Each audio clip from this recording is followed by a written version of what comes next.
Hello everyone, this is Pico Entertainment and we are back again, and we're now going to talk about the Flashpoint movie and the recently announced news that they have cast a new role for Supergirl, which will be the first appearance of the character within the DC cinematic universe.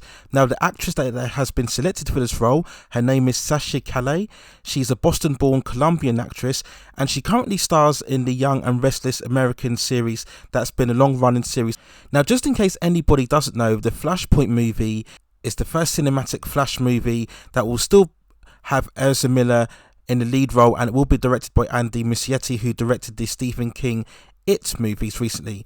We also know that this will involve Michael Keaton's version of Batman as well as Ben Affleck's version of Batman, and the Flashpoint movie will really be a gateway into the proposed plans of DC to enter the multiverse, which basically you can have multiple versions of characters from all over different realms, and they can have different interpretations of your classic DC superheroes.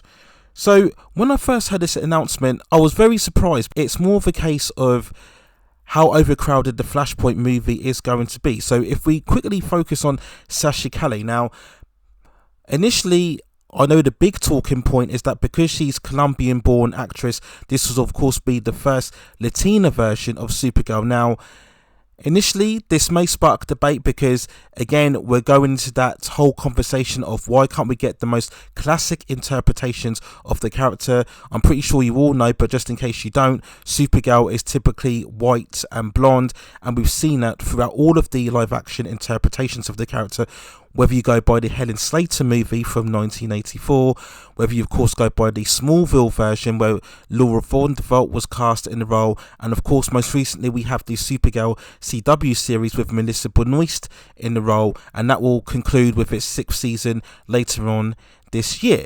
So that's basically the original version of the character. So of course when we first heard that a Latina actress was cast in the role, this is going to cast a lot of debate again, while we constantly now, once again, race changing, looking to alter the classic interpretations or the classical versions of the character.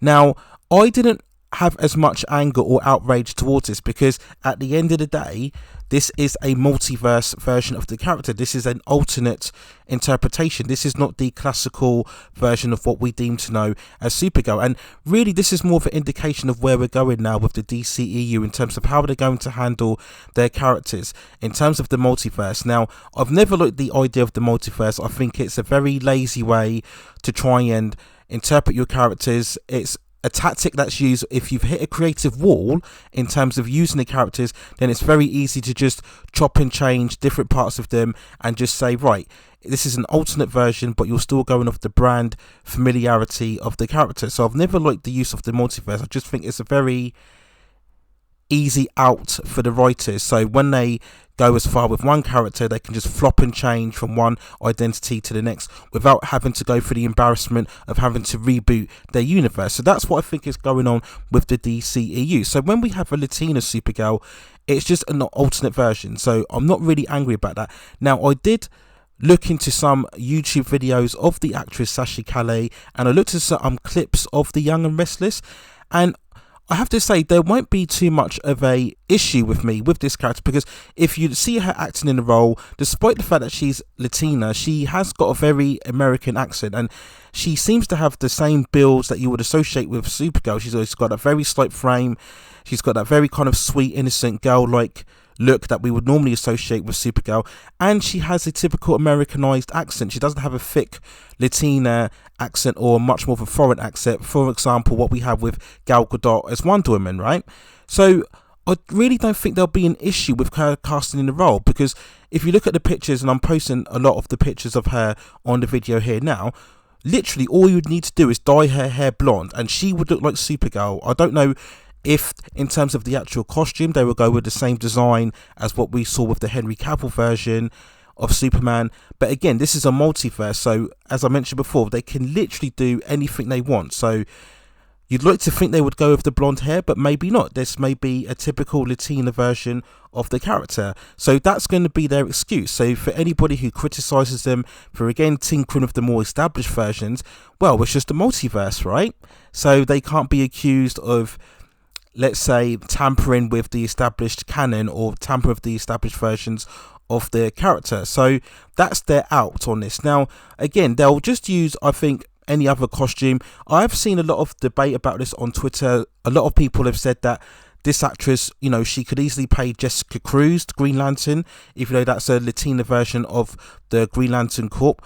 I'll show you a picture on here now. She could have played even I think it's the Yara Flor version of Wonder Woman. There's recently been a Brazilian version or a Latina version of Wonder Woman, and many people have alluded that maybe she could have played a younger version of that type of Wonder Woman as well. And yeah, I agree with both suggestions. I could see her easily as a Jessica Cruz of a Green Lantern. I could easily see her as that character as well. But again, this is the major issue I have with the DC universe, is that it is all over the place. The fact that, you know, this is the first cinematic movie of the Flash. Why can't it just be a standalone Flash story where it's focused primarily on the Flash, and we get to know Barry Allen, his origin, and we see him taking on the famous rogues within the Flash villain gallery? That's what we should see, right?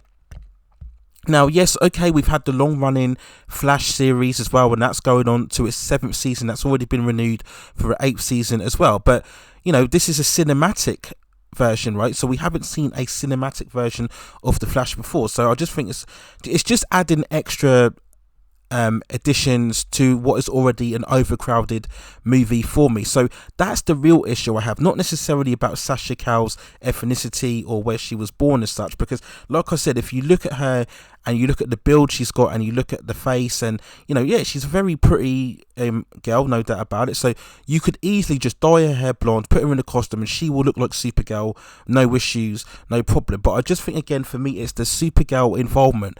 Why are we adding more to the mix? You know, this is already very convoluted. The fact that we are going to have a gateway into this whole multiverse, and you know, I've never agreed with involving Michael Keaton's Batman. No matter how much I love that character, I love Michael Keaton's performance, I don't know why we're having that. You know, I thought we were coming to the end of the Snyderverse, but with some reason we've got to bring Ben Affleck's versions back as well. So yeah, I just don't understand why we need to add Supergirl to the mix. You know, why can't we just have a Supergirl individual movie of her own? Now, if you wanted to cast Sasha Calle in a lead role, then fine, but why can't we just have a standalone Supergirl movie first? You'd think that DCEU, they would have learned last time from the fact that, remember when we had Man of Steel, and then when that didn't make $1 billion, they had to kind of crowbar Batman into Batman vs Superman and throw in Doomsday and Lex Luthor and Wonder Woman as well, and we all saw how much of a mess that movie was. So yeah, I'm not overly enthusiastic about this, but it's not necessarily the casting. I think it's more the involvement of Supergirl within this movie. That's the real issue I have. Like I said, in terms of Sasha herself, and seeing the small YouTube clips, I don't really have an issue, because I think, like I said, if you really wanted to make her look like the classical version of Supergirl, it'd be no problem. You could pull this off easily. She's got the accent, fine. She has that young girlish look that we could associate with Supergirl, so put her in a Supergirl costume, dye her hair blonde, and it'd be no issue at all. Now, whether they do that or not, whether they kind of keep her more to her original look of Sasha, then that might cause more debate. But we're way off now. I mean, I don't even know if they've started shooting yet for this movie yet. I don't even know when it plans to be released yet. Maybe in 2022, but that's all up in the air because of COVID, of course. So this movie is just a long way off. But like I said, from my initial thoughts, I don't have a problem with the actress. I think they can make her look like Supergirl, but it's more of the fact that we're involving her in the Flashpoint movie, and again, it's just looking to be a hectic mess again. And for me, it just doesn't seem that DC really know where they're heading.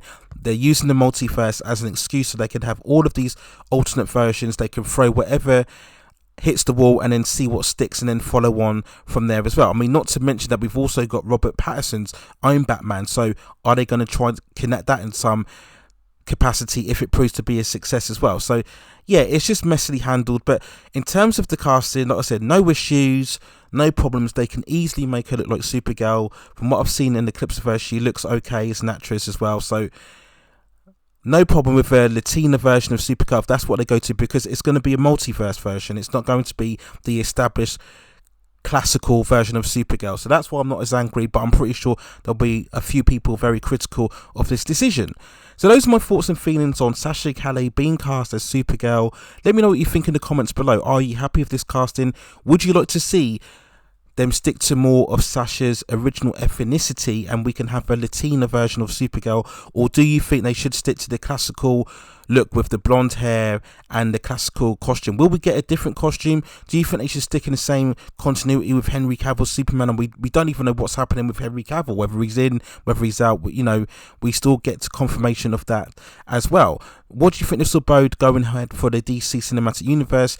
Do you think it's being messily handled, or do you like the version of the multiverse? Do you like the fact that we can have all of these different interpretations with the characters crossing over from one to the next, and the fact that the universe allows DC more freedom, if you like, to play around and give us all of these, if you like, diverse versions of the characters involved?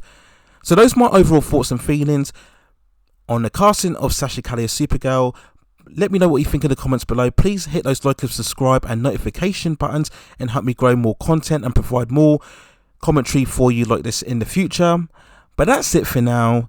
Take care of yourselves, stay at safe distances, and I will see you very, very soon.